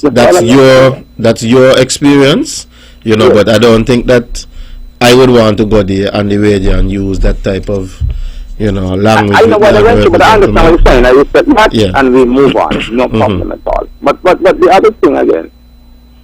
Now we have to understand that a lot of these people, actually, in a lot of these institutions, because of the COVID-19, they're going through a lot of problems and so on. I believe, that's just my view, that when the COVID started, the government should have put such in place to represent these people, because you still got to remember, these are the people who you're going to be going back to vote for. You're going to be asking them to vote. So if you ain't put nothing in place for them and I lose my job, and I got to be going through certain violence and so on, I still watching you. I was turned away, I was just like that, and nobody have looked out for me. I could tell you an experience that I have right now. I have not commit any crime. I'm a red cap. I do with baggage. Listen to me out. Because I know you, I see you traveling back and forth and so on. I deal with baggage. I have not commit any crime. I have not commit any offense, actually. And I was working in customs, actually, and because of a certain person decided we had a personal we had an accident in the circus in the square, like in town and so on. And the person is saying to me, I reached up to work in the morning, and when I reached over to customs, the custom officer tell me, when I finish work, he said, hey, you remember they had the Naval Express? The Naval Express used to carry people over, bring more people, and they used to go on the American airline in the morning. the guy said to me, when you come back, I want to talk to you. Just give me a second with you. So I take over the barrier, tap them on the trolley, and take them over. When I came back, the guy said to me that this certain person at the time who was in charge of customs said that he don't want me in there. But I remember we had an argument in the square. And then we reached the circus, and then he tried to attack me again, and then we still had an argument in there. But I didn't think that the situation would have been to the airport. I said, we have this in town. I don't think... Carla, we have to hurry it up a bit, because we have quite a few callers trying to get in. Let's hear this now. Now, they are saying now the person is not working there. I haven't fast enough. The person is not working there. Somebody is saying now that I cannot come into customs still because he would have left a brand there. And they went on to say that I'm brand for life. So you see, the problem is this. How can you vote for a politician and you explain that to a politician they do nothing for you? They ain't do nothing. They ain't fix nothing. How can a politician come back to you when there's no evidence, no fact? The person is just saying that their custom is like the house, like they're running the house. And nothing being done, actually. The person saying, I can't come back in there, but they got all kind of people who went through a lot of different situations. I then have no evidence for me with nothing. But I can't come in there because the person left that, the person don't work there, but I can't work in customs. You see the unfairness going on in the country? Anyway, try that. Alright, you have a wonderful night, sir. Ladies and gentlemen, you're listening to On The Mark. We are at the bottom of the hour. We have another caller. Let's go back to the lines. Oh, we've lost that caller. Callers, please be patient with us. The numbers to call, 869-469-1616, 869-469-1700. We have another caller on the line. Caller, you're On The Mark. Good night. Yeah, good night. With the caller from TDC from St. Kitts, in terms of the park, there's got some white people that come to the park like Mondays to Wednesdays in our bus. And the same thing made us wonder when they come to and the taxi man there tell them about the park. Me I say, me sure them I wonder, well, from the El Comida village time to this time now, no changes. I think like the wall and so could be a little beautiful, paint up some icons and so on. Moving on to sports, do you have any results from Carifta, the Carifta trials? No, I was not able to get any of those results. Okay, nobody qualified. And in terms of the inter-primary, that is why I did ask about the structure for inter-primary. Because now we pressure in the children and them, morning time 6:30 and so, what can they expect? What can they expect to achieve? Just that they are running. Some of them going to be moving on to high school, you never know, because we definitely know the victories is going to come from the grade 6 area. What can you expect going on to the high school area from the inter-primary? Inter-primary generate a lot of money. Them children now get nothing. I think coaches need to be a little bit more involved because our inter-primary just dropped an hour. We been on a date. We wasn't updated about that date. And it just next term again we have to push in cricket, the academics. And apart from that, I think it's about time that no matter about politics and government, you need a website on the Nevis area to display the athletes them who have high academic credibility so that colleges could find them easily by the time they reach our age group. I feel like sports are more backwards, man. We got to push a little bit more and think a little bit more. Okay, caller. Taking your suggestions on board and made a note. You made quite a few good points. Yeah, man. Especially for the inter-primary, it need upgrading. We have the Mondo. We brought about the Mondo track. We have to upgrade the sport, feature different things because we could have a sprinter all the time and it could be a long jumper, a shot putter, a high jumper, and we never know, just like even the Adrian come out to be a javeler. We have to channel the field events into the inter-primary because then Carifta the same way they're going out to try to do track events and field events. So we have to incorporate that in the primary school from early. I think we're sitting a little bit too flat in sports, man. Okay, Carla. When you look at the crowd from inter-primary, we have millions. You look at the crowd from cricket. Cricket would barely have 100, but cricket still produces more internationally than the sport that we support the most. And I think we kind of just using the children, And if we want Olympians, as we say, we want future good athletes. Some kind of better initiatives got to be there. You got boarding schools up outside. We need to get links and so.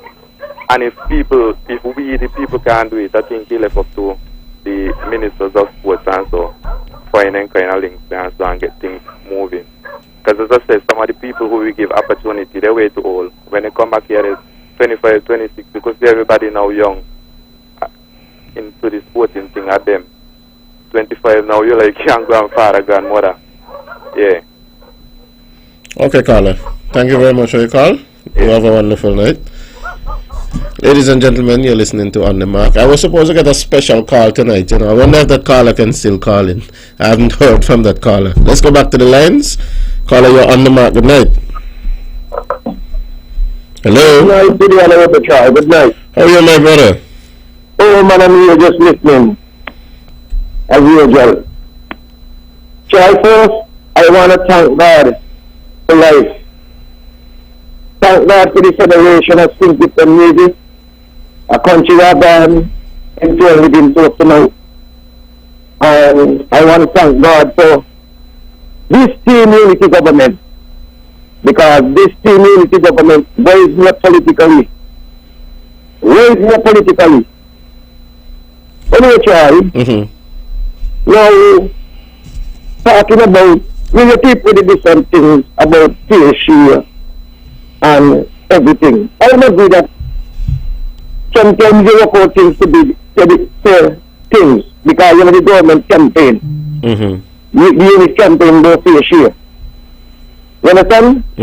And everyone was looking for the PSU when government did. Everybody know that government can take up money and give them money just like this to everybody. You know? But some people feel like the PSU was just the coming and they get money and they get this and they get that.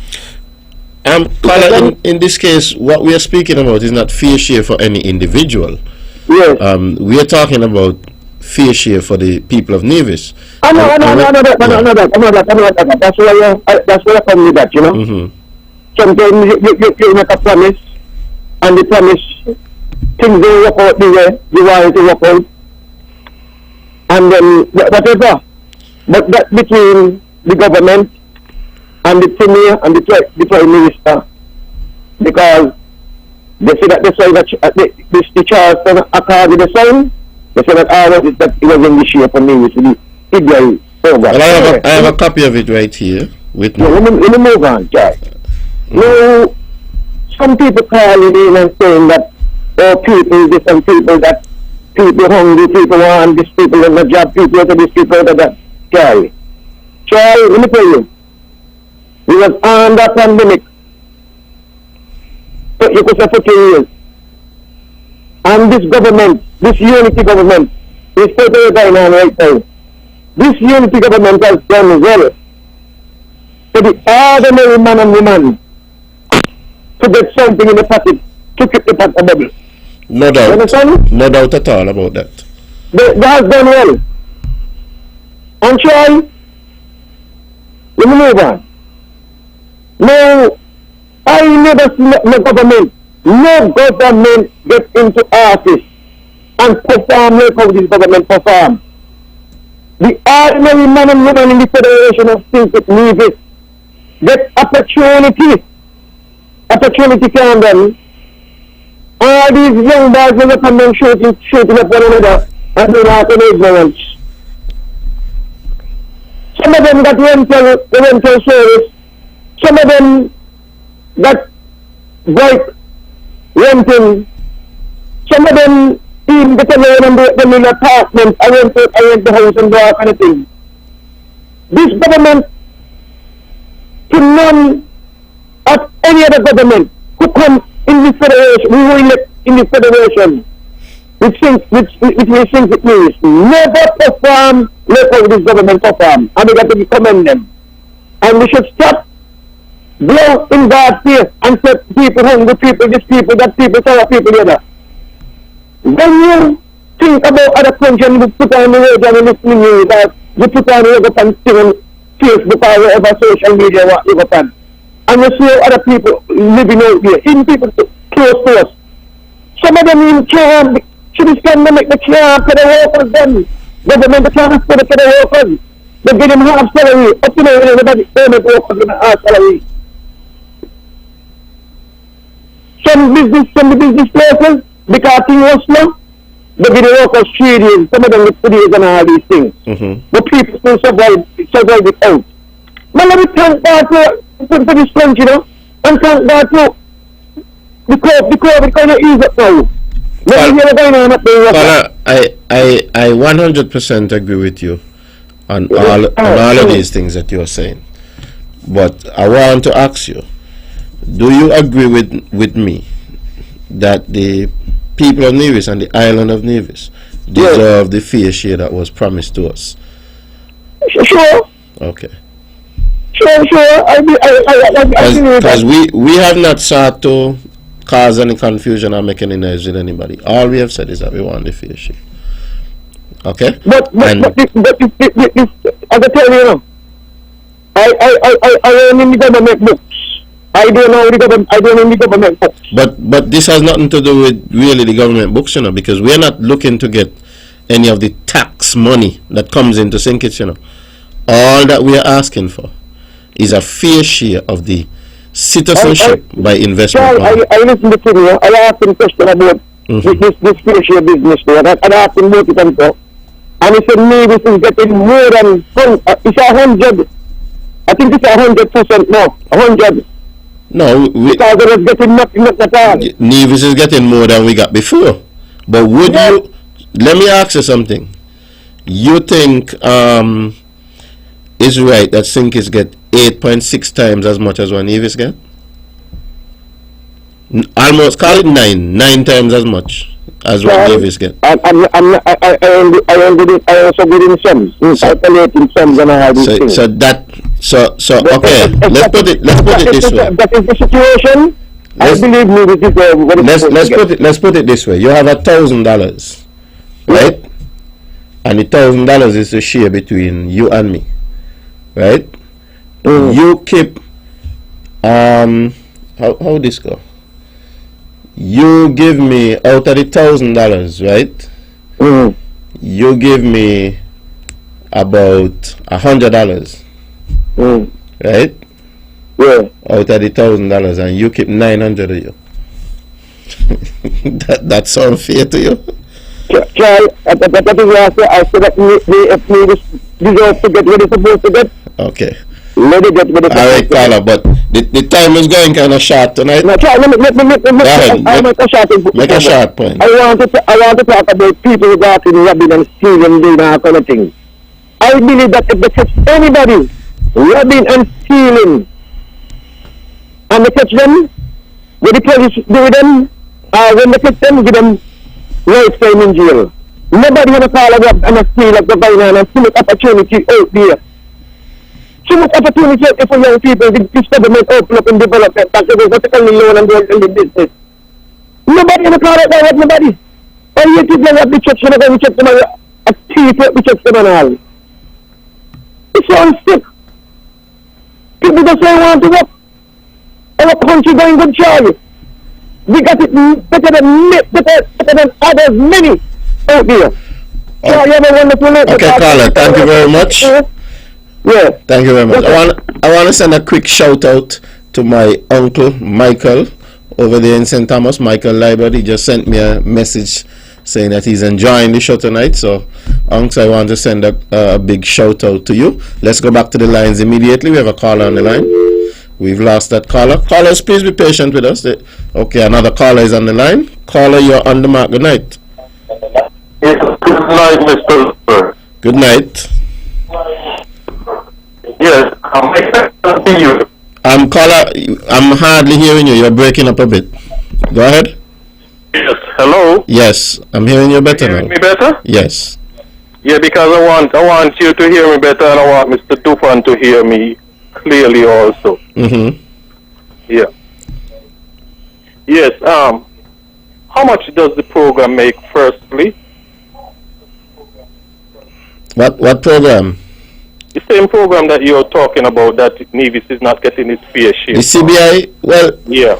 You know, that question would be a question that is better put to the Ministry of Finance or the Minister of Finance, based on the numbers that we have. But okay, it's a question that you say that would be better put Based, Two yes, to get the overall numbers, of course, but based on the numbers that we have for the past from 2015 until the end of 2021, just about $2.8 billion. Yeah, that's what the program make overall. And that's what annually it fluctuates depending on sales. Okay, all right. Let's not go on an overall figure. Mm-hmm.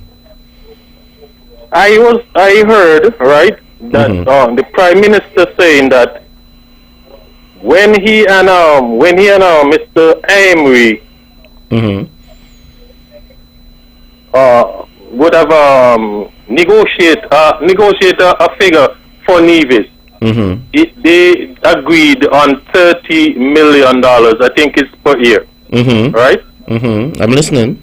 When Mr. Brantley took over, he asked for a 50%, or he got a 50% increase of the 30, took it to $45 million. Right? Go ahead. My question to you is that Nevis is not getting the 45 million per year that Mr. Brantley agreed No, to? Nevis got the 45 million, but you have to understand, Carla. Wait, no, wait. I understand. But we're talking about the fee share, right? Yeah, go ahead. Okay. So if Mark Brantley would have had a meeting and negotiate an amount for Nevis, and he decide on $45 million, isn't that the fair share? That is the fair share for Nevis? Carla, let's not try to be cheeky about this thing. No, it's right? Not being cheeky. Hold on, I want you to listen. I want you to listen to me because you are telling me what you hear. I am going to give you the facts. So in order to get the facts, what is what we are hearing? No, in order to get the facts, you have to listen. Did you listen to the speech? Wait. Let me talk because let me say something first. Sure. Mr. Bradley is the one who is saying that Nevis is not getting his fair share, right? Well, I am saying that also. Right, but no, Mr. Bradley is the one who would have negotiated with the Prime Minister. Isn't that so? Yes. Right, and the Prime Minister said that they agreed an amount of $45 million. I want you to listen to me, right? The amount agreed upon was an interim amount, right? In the meantime, while the necessary investigations are being done to determine exactly what the fair share should be. If you would have listened to the speech that the Honorable Sean Richards gave today, he clearly stated that the numbers, the number agreed upon was an interim amount until they could quantify whatever was going on with the CBI. So it was an interim amount. Amount, yes. Yes. At what time? How long now that amount has been that way? Because that is the reason now why the issue has come to the public. No, because we shouldn't just say things. We need to give time, dates, and stuff. I don't have while I have an idea of the time and the date, I neither have the time right now to talk about it, and I don't have all of the information right now to tell you whether it was on the radio now saying that Nevis is not getting its fair share. Yes. So when you on the radio, you should have the. Well, of course I have the information. So do you believe, Carla? Say that you don't have. Let me ask you a simple question. Come on, man. Let me ask you a simple question. Do you believe that 320 million out of 2.8 billion could be a fair share? So that is what that for a fact that is what the program would have made? Well, that is what I know. And until you hear differently. Your question, don't tell me that is what you know. That is what I know. You know of a no, but Carla, I am telling you that. So until you hear somebody come out and say something different, that is the number. That is what he would have made. So I am asking you, right? That could sound anything like a fair share to you? Also, so that I can give a response to you, a proper response to you. Okay, Carla, but that sound like a fair share to you? No, but I'm asking you if you know for a fact that Yes, based on the numbers coming out of the budget and so on, that number is pretty accurate. Okay? So, 300 million out of 2.8 billion. That sound like fair share to you? Hello? I don't know if fair share is the word to use. I don't know that. Carla. Because I don't... Carla, we understand. Do you have any other point to add? We don't know exactly what Nevis is supposed to get. Carla, in the Charlestown Accord, it was stated a pro rata share, which means a share based on the population. Okay? Mm-hmm. Now, the percentage of what I gave you there is somewhere on the order of 11%, right? The population of Nevis is way more than 11% of the population of the Federation, right, Carla? But if 300 million or 320 million sound like a fair share to you out of 2.8 billion, then I leave that to you on your conscience. Okay, Carla? I'm not leaving it to me on your conscience because you're not certain that is what you're not. Yeah, Carla, I told you that my numbers come from the budget. Your numbers come from the budget? My numbers come from the budget. When you add up what's in the budget over the years, that's the number. Okay, so it's not numbers that I pull out of the ear. The numbers are there. You can go on the internet. You can go to the Ministry of Finance website on the internet, and you can go to the budget. Your figure, it came from the numbers that came out of the budget. Yes. Right?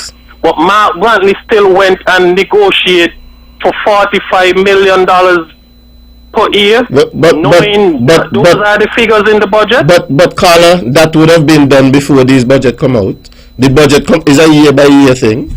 So what somebody like me would have to do is to go into each budget year by year. When you give that figure, somebody listening to you, right? Mm-hmm. Somebody listening to you, like you're telling them because the budget would have gone 3-4 months ago. Yeah, but I'm not talking about that budget, you know. Carla, don't get me wrong. I want you to understand what I'm saying. This number that I gave you is not a number for 1 year. This number was accumulated over from 2015 until 2021. That's 6 years. So every year you have to go into the different budget and look for the numbers. And then you take all of them out and you add them up together. What year did Mark negotiated for the 45 million? The time is going, unfortunately, and we have quite a few more callers who are trying. You know what? You should know the year, so you could give me a quick thing. It wouldn't take 10 seconds. The 45 million would have started in 2018. In 2018? Yes. Okay. So the 30 million was from 2015 till that time. Yes. So was the 30 million a fair share for Nevis at that time? No. So why didn't you all make noise then? Because we were handling it quietly behind closed doors. Yes. So when Mark negotiated in 2018 and he only asked for 50% of the 30 million. Who said that is what he asked for? Who said that is what he asked for, Carla? But that is what he get, and he. But who said that is what he asked for? You saying that? But that is what he got. Anyway, Carla, any noise about it was nice going back and forth with you, and perhaps we can do this another time. But we have some more callers who are trying to get in, and we only have 5 minutes more. Okay? You have a wonderful night, Carla. Thank you very much. Ladies and gentlemen, you're listening to On The Mark. Let's stick with the lines. You have another caller. Caller, you're on the mark. Good night. We've lost that caller. Callers, please do call in and have a little patience with us. We're going to try to take as many calls as possible. When you call in, you have just about 30 seconds to make your point. Caller, you're on the mark. Good night. Yes, that's big people. You know, just cut you off long term, just back and forth. You see, I want to give people a chance to make the point. How you do? Long time I don't hear from you. Yeah, I'm right here. You're right there. Before, again, about country thing and country go. You know why he's saying that? Because he on a board and he He money every month so he contribute for you and he ain't no kids to feed. Oh, that's why he's saying that. Yeah. You see? He got some cattle and so no worry he. I don't know him like how you know him. I'm missing out like messenger, fake messenger about good and good. The person who have it hard talk about how think it is right now. Right now the Social Security Board and them hide it out and all they want to shout somebody because they ain't agree to whatever they want them to do. Out of the Social Security, you don't talk about that. Huh? Because it's on your man and them having it all right now. So you know about country, but he always a puppy that you know how he vex me, you know. Come and Baba, we country good and God bless the country, and he know about God blessing you wicked self. He know, and know your country, what about me? What about you? You don't know how good the country be. And the gentleman there, he sent like a messenger, and let me tell you, he look like he's somebody new. Yes, sir, somebody sent him out. Just coming on because you could see like he got accent like when you just come from the state. I hear them say they're gonna take on people who come from away and all them, they'll take them out of college and wherever. So he sound like a newcomer. All right, Carla, but we have to go because we have a couple more people trying to get in. Yeah, you all know what you are saying and you are doing it good. No worry them all fakers there. Okay, thank you very much. Yeah. Let's go back to the lines. We have another caller. Okay, ladies and gentlemen, I want you to go on out on the Sunday the 27th and support music and a message. And this is going to be happening at the Malcolm Gishard Recreational Park. That's this coming Sunday. Let me check to make sure that this Sunday is the 27th. Yes, this coming Sunday, the 27th. We're going to have Dijour. I see a couple more artists here. Deli Ranks, Colin Wyatt, Vinell Powell, and a host of other artists for you. And it's called Music and a Message. The admission is free at the Malcolm Gishard Recreation Park. Somebody was supposed to call in tonight to advertise this for me on the show, but I guess they did not get in to call it to do the advertisement because of all the frequent callers we had tonight. We had quite a good show, and if we don't have any more callers, then let me just do a little wrap up. I'd probably take one or two more callers if we get them before the show is over, but let me just do a wrap up. We had quite the good show tonight. Politics doesn't have to be about rancor. It doesn't have to be about anybody getting upset about anything. It's about service to the people.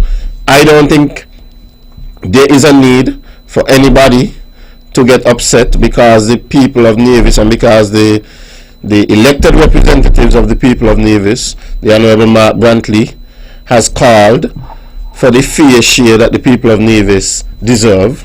I don't think that there's any reason at all for anybody to be upset. We in the Concerned Citizens Movement, we have not gone out to try to malign anybody's character or to curse anybody or to say anything bad about anybody. All that we have said is that people should honor the promises that they make, and that the people, when it comes to serving the people of Nevis, we put that first. And the people of Nevis deserve a fair share. That's all that we are saying. Nothing more than that. Not a thing more than that. And we are not going to settle for any less than what the people deserve. Because if we get that fair share, we are going to be able to do so much things for the people of Nevis. We are not asking to take anything away from St. Kitts to give to Nevis. I don't have any issues with anybody in St. Kitts. I love St. Kitts. Long time ago when I was overseas doing my college studies, and I would get on a plane to come home. From the time I jump off the plane and I'm in St. Kitts, I'm so happy because I'm home.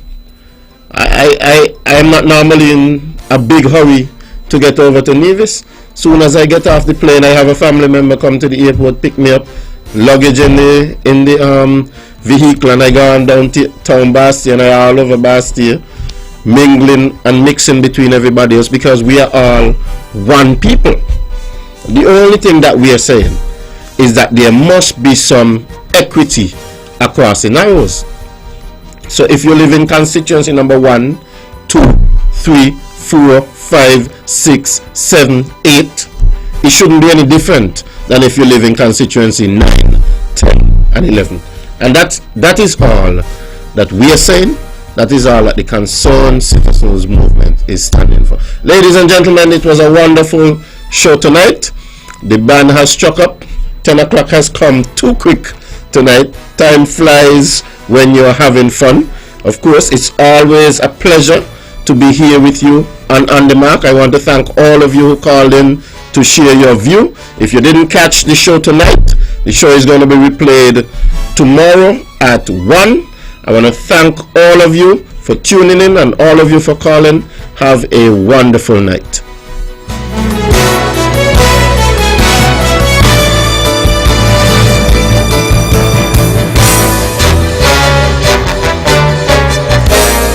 The views and opinions expressed on the preceding program were solely those of the participants and do not necessarily reflect the views of the Nevis Broadcasting Company Limited or its advertisers.